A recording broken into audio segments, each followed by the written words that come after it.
నమస్తే సార్. నమస్తే అండి. చాలా మంది ఇంగ్లీష్ నేర్చుకోవాలని చాలా ఇన్స్టిట్యూట్లు తిరుగుతూ ఉంటారు, ఆన్లైన్ ఆఫ్లైన్ సెర్చ్ చేస్తూ ఉంటారు, బుక్స్ లో ప్రాక్టీస్ చేస్తూ ఉంటారు, అన్ని విధాలా ప్రయత్నిస్తూ ఉంటారు. కానీ ఒక 30 days 40 days తర్వాత ఇంకా ఆపేస్తూ ఉంటారు, ఇంకా కంటిన్యూ చేయరు. ఏంటి అసలు మీ ప్రాబ్లం ఏంటి అంటే, ఏమో మాకు అర్థం అవ్వట్లేదు, మాకు కన్ఫ్యూజన్గా ఉంది, ఇంకా మనకు వద్దులే, మనకి సెట్ అవ్వదులే, మనకి ఇంకా రాదులే అని ఫిక్స్ అయిపోయే వాళ్ళు కొంతమంది ఉంటూ ఉంటారు. మళ్ళీ ఎవరో ఒకరు చెప్తే మళ్ళీ వెళ్ళి ప్రయత్నిస్తారు, మళ్ళీ ఆగిపోతుంటారు. ఇలా నేర్చుకోవాలని స్టెప్ తీసుకొని మధ్యలో ఆగిపోవడానికి గల రీజన్స్ మీరు చూసిన స్టూడెంట్స్లో అసలు మెయిన్ ఏముంటాయి సార్? ఎక్కువగా మెయిన్గా చాలా మంది స్టార్ట్ చేసిన తర్వాత కోర్స్ మధ్యలో మానేయడం, అండ్ అది ఆన్లైన్ కోర్స్ కావచ్చు, ఆఫ్లైన్ కోర్స్ కావచ్చు, లేదా ఈవెన్ బుక్స్ తీసి, ఇది ఎందుకు జరుగుతూ ఉంటుందంటే ఒక్క విషయం గుర్తుంచుకోవాలండి. చాలా వరకు ఏంటంటే it is a matter of motivation. Motivation అనేది ఎసెన్షియల్ మోటివేషన్ అనేది రావాలి వాళ్ళకి. ఈ మోటివేషన్ 2 రకాలుగా ఉంటుంది. అంటే మనం మోటివేషన్ గురించి మాట్లాడితే అది పెద్ద సబ్జెక్ట్ అండి బయట ఆస్పెక్ట్లో. బట్ మన స్పోకెన్ ఇంగ్లీష్ ఆస్పెక్ట్లో మనం డిస్కస్ చేసుకుంటే మోటివేషన్ అనేది సాధారణంగా 2 రకాలండి. ఎవరు కోర్స్ చివరి దాకా కంటిన్యూ చేస్తారు, ఎవరు మధ్యలో వదిలేస్తారు అనడానికి మెయిన్ కారణం మోటివేషన్. ఈ మోటివేషన్ అనేది 2 రకాలుగా ఉంటుంది. ఇంగ్లీష్ నేర్చుకోవడానికి ముందు మోటివేషన్, ఫస్ట్ వాళ్ళంతటా వాళ్ళు మోటివేట్ అయ్యి స్పోకెన్ ఇంగ్లీష్ నేర్చుకోవడానికి వచ్చారా, లేదా ఎవరైనా వాళ్ళని మోటివేట్ చేసి పంపించారా? One is internal, one is external.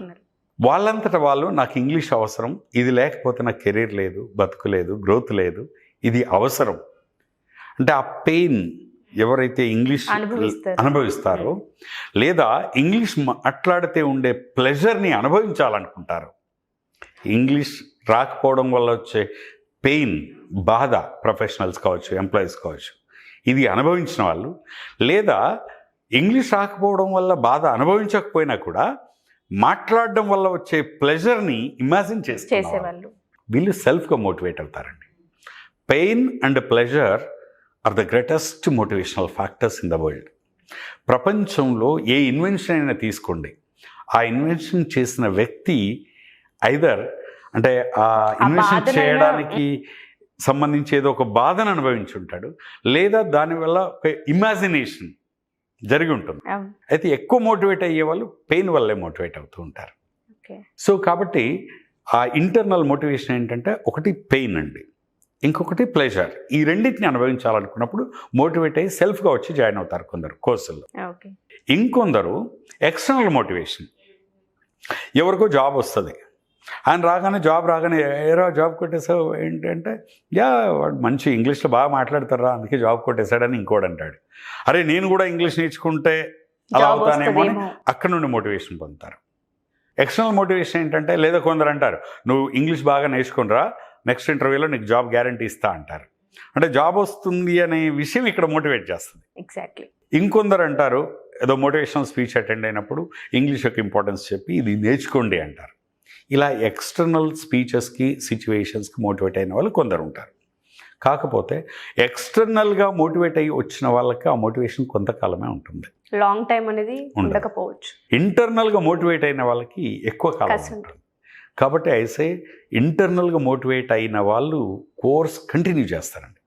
ఎక్స్టర్నల్గా motivate అయిన వాళ్ళు ఏంటంటే ఎక్స్టర్నల్ ఫ్యాక్టర్స్ ద్వారా, అది ఇక్కడ 2 ఉంటాయండి. కోర్సులో జాయిన్ అయిన తర్వాత ఎందుకు మానేస్తారంటే, ఇంటర్నల్గా ఎంత ఇంట్రెస్ట్తో జాయిన్ అయినా కూడా చెప్పే ఫ్యాకల్టీ కానీ, చెప్పే విధానం కానీ, ఆ చదివే పుస్తకం కానీ, నేర్చుకుంటున్న ఆన్లైన్ కోర్స్ కానీ, ఇవి అంత ఎగ్జైటింగ్గా లేనప్పుడు, ఎంత పెయిన్తో ప్లెజర్తో మనం జాయిన్ అయినా కూడా ఆ ఎక్స్టర్నల్ ఫ్యాక్టర్స్ మనం అనుకున్నట్టుగా లేనప్పుడు ఆటోమేటిక్గా డిమోటివేట్ అయ్యి బ్యాక్ వచ్చేస్తుంటారు.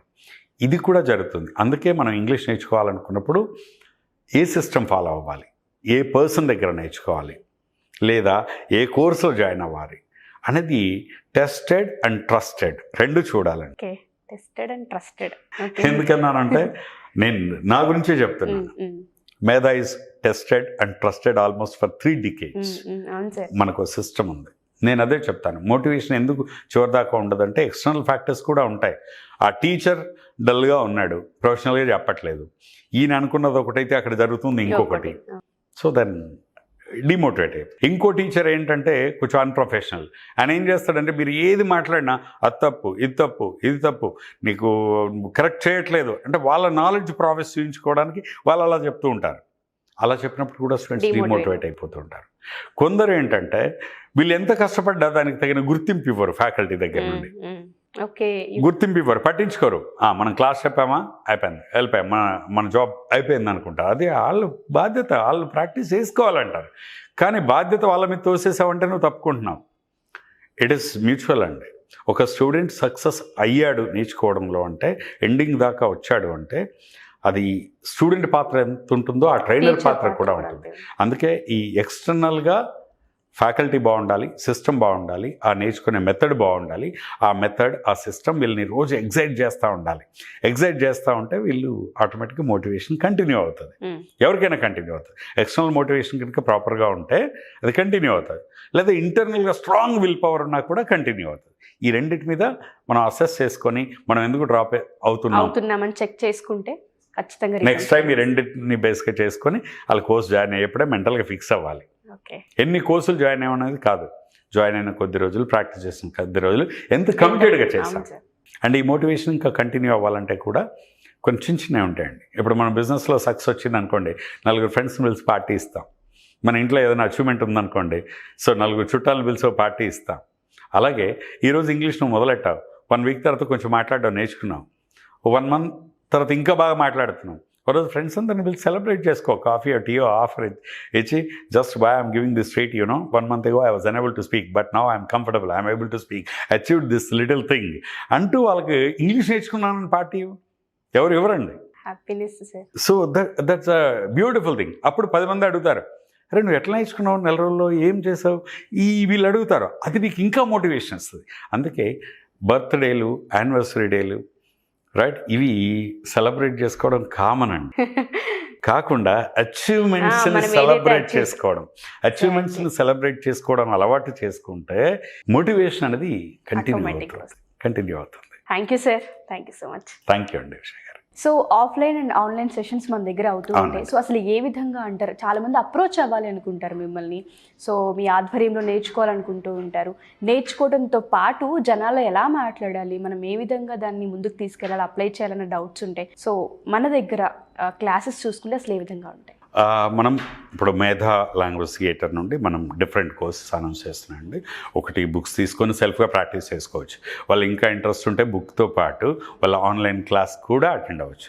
అయితే ఆన్లైన్ క్లాస్లకు అటెండ్ అయ్యే వాళ్ళకి మెటీరియల్, ఇంకా సమ్ రికార్డెడ్ వీడియోస్కి యాక్సెస్ ఇవన్నీ మనం ఇస్తాం. ఆన్లైన్ బ్యాచెస్ ఏమో October 17th నుండి స్టార్ట్ అవుతున్నాయండి. ఆ బ్యాచెస్లో ఎవరైనా కావాలంటే మనకు ఆ ఫోన్ నెంబర్కి ఫోన్ చేస్తే సరిపోతుంది. బుక్స్ కావాలన్నా నెంబర్కి ఫోన్ చేయొచ్చు. అలాగే దీంతోపాటు మనం ఈ October 14th, 15th, 16th English నేర్చుకోవడమే కాదు, నేర్పించాలి అనుకునే వాళ్ళ కోసం ట్రైన్ ద ట్రైనర్స్ వర్క్షాప్, అంటే spoken English train the trainers workshop కూడా 3 day వర్క్షాప్ పెడుతున్నాం. ఇంట్రెస్ట్ ఉన్న వాళ్ళు కాల్ చేస్తే ఇటు వర్క్షాప్కైనా ఎన్రోల్ చేసుకోవచ్చు, లేదా ఆన్లైన్ క్లాసెస్కైనా ఎన్రోల్ చేసుకోవచ్చు, లేదా బుక్స్ కావాలన్నా కాంటాక్ట్ చేయొచ్చు అండి. Thank you sir. Thank you Vishay గారు.